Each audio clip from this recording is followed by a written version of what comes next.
King Charles III inherited the throne following the death of his mother, Queen Elizabeth II, on Thursday, September 8. The new monarch has made it clear that he wishes to project continuity with the reign of the widely loved Queen, with Charles pledging to uphold the constitutional principles at the heart of our nation, as his darling mama did for over 70 years. However, the king has made no secret of the fact he wishes to move with the times, streamline the royal family and form a more simple, modern monarchy. His more slimmed-down monarchy may not just apply to members of the family, it may also affect the royal court. The royal court is made up of court officials, or courtiers, who work closely with members of the royal family on a day-to-day basis. Positions include butler, chancellor, earl marshal, lady-in-waiting and secretary. While some of the traditional positions may continue under Charles' kingship, others may become archaic with their role in the running of the royal household gradually receding.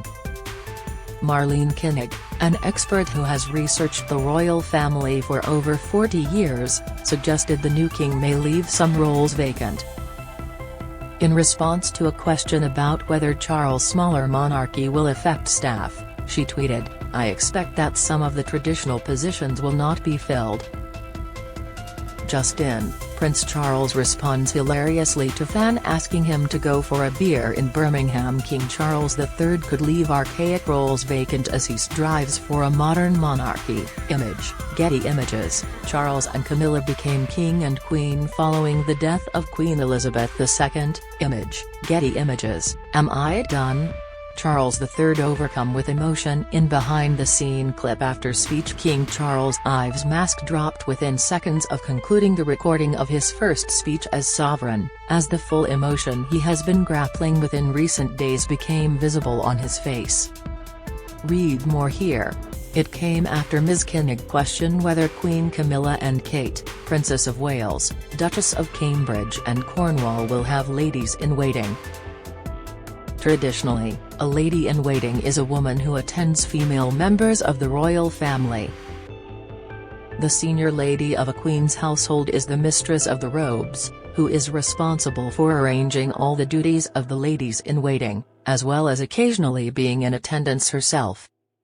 Historically, in Europe, a lady-in-waiting was often a noblewoman but of lower rank than the woman to whom she attended. It is a role that may be either paid or unpaid. It has traditionally been considered more of a secretary or companion to her mistress than a servant. Queen Elizabeth had several ladies-in-waiting during her reign. Her mistress of the robes, Fortune Fitzroy, Duchess of Grafton, served in her role from 1967 until her death in 2021. The position remained vacant following her death. Her Majesty is believed to have had 5 ladies-in-waiting in the latter part of her life. Lady Susan Hussey was the Queen's principal lady-in-waiting, having served the monarch since 1960. According to Tetler, she was originally employed to respond to letters after Prince Andrew was born but soon became a trusted confidant, earning the affectionate nickname, "Number 1 Head Girl." The Queen's dresser, Angela Kelly, was particularly close to the monarch. Ms. Koenig has claimed Ms. Kelly will have a home at Windsor, which is likely to be the place she lives now. The Queen had several ladies-in-waiting throughout her reign. Image, Getty Images. When Charles ascended the throne, Camilla became queen consort as desired by the late Queen. As custom states, the new queen will be tasked with appointing a set of ladies-in-waiting. However, Ms. Koenig pointed out that Camilla has not previously used ladies-in-waiting, and questioned, will the new reign bring a change to traditional court positions such as ladies-in-waiting to the Queen? A potential contender is Amanda McManus, who has appeared from time to time, according to Ms. Koenig. But the expert claimed Ms. McManus was Camilla's private secretary, adding, no one was ever named officially. In 2005, it was reported that Camilla could appoint ladies-in-waiting following her marriage to Charles. A royal source told the People, Charles is adamant that Camilla is accorded full royal status and wants her to have every privilege that goes with her new rank. It's well known he's a stickler for service, some would say pampering, and expects the highest possible standards from all his servants. Once they are married, that will apply to Camilla too.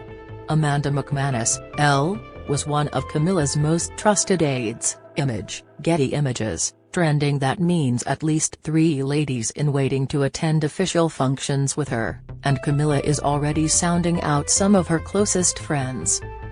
She will also have 2 or 3 full-time dressers. According to reports, no one was ever officially appointed as Camilla's lady-in-waiting.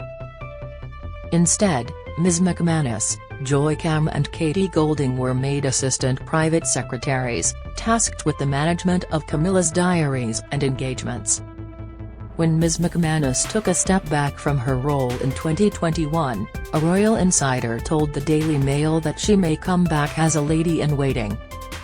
They said, "She doesn't need the money and I'm sure she will come back at some stage, probably as a lady-in-waiting when Camilla is queen." Amanda never goes away for long. Don't miss Kate and Prince William to have bigger privacy away from Kensington. Analysis booking error patients refund relief. The Crusader, comment Prince George excited for fresh start as royal welcomes major move. Insight, share your memories and stories of the Queen with Express. The Queen was known for her devotion to the nation, but will also be remembered for her quick quips and her colourful fashion sense. Many fans across the nation will be in mourning today, and here at Express.co.uk we want to remember the brilliant stories we all have about the Queen.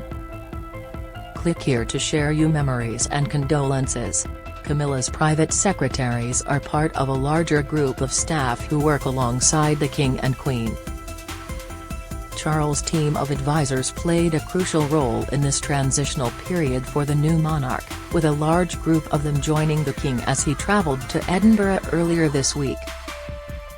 The team is understood to be led by Clive Alderton, who is considered to be the King's key aide. He has been Charles' principal private secretary for several years. Before his appointment at Clarence House, Sir Clive was Britain's ambassador to Morocco, but he had previously served Charles and Camilla for 6 years between 2006 and 2012. He is likely to be working closely with Sir Edward Young, the Queen's private secretary, as Charles begins his reign. It is up to the King whether to appoint Sir Edward or Sir Clive as his main secretary. He also has the option to appoint someone new altogether.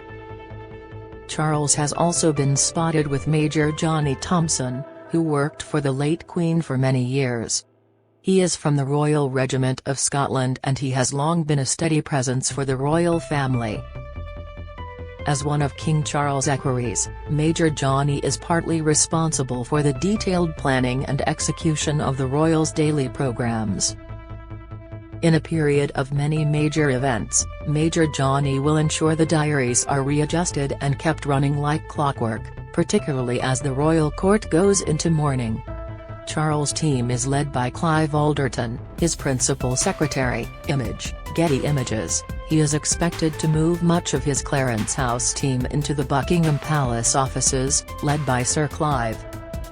Another key fixture may be Peter St Clair Erskine, a former police commander who is master of Charles's household and a hereditary peer. Charles' other confidants include Nicholas Soames MP, Norton Knatchbull, 3rd Earl Mountbatten of Burma, William Shawcross, currently the Commissioner of Public Appointments, and the landowner Charles Palmer Tompkinson and his family. All are likely to remain in Charles' inner circle as he gets used to his new role as king. Missing is likely to be Michael Fawcett, who served as a close aide for decades but stood down from the Prince's Foundation charity amid an investigation into claims he offered to help a Saudi donor obtain an honour. As Ms. Koenig admitted, it is a matter of waiting to see what decisions the King now makes about his